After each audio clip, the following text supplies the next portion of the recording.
The Horizon Report 2017 came up with a list of technology developments that are very likely to drive technology planning and decision making over the next 5 years. Those developments are sorted into three time related categories. Near term developments are ones that are expected to achieve widespread adoption in 1 year or less. The two developments that we're looking at here today are near STEM or near term developments. They're makerspaces and robotics. I chose both of those to look at and to plan for because I believe that they really go with the deeper learning approach and the STEM approach. When we use maker spaces to help with our STEM, these maker spaces could almost be a mini challenge. Well, so now, what is a maker space? I'm glad you asked. Let's go ahead and watch this video.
So you saw there that they talked about finding your passion.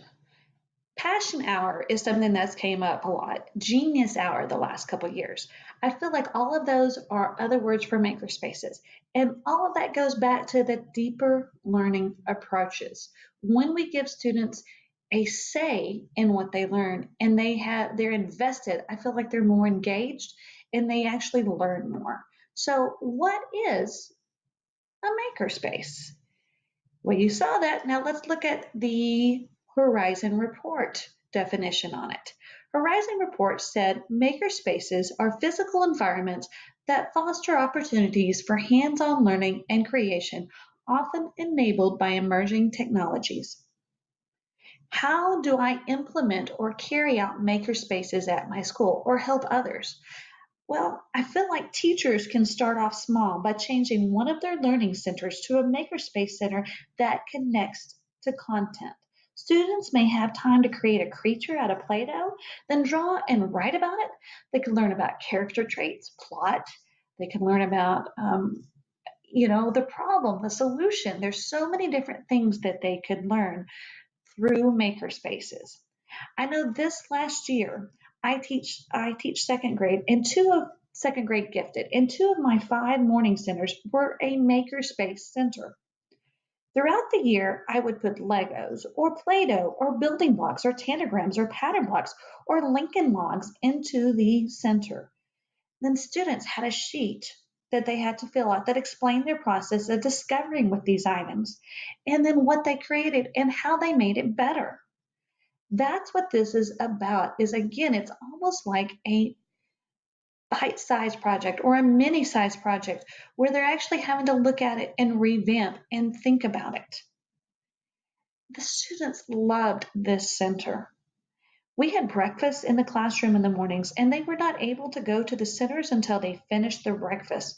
Well, you can bet they finished breakfast in order to go to these maker spaces, and I will be continuing them this year.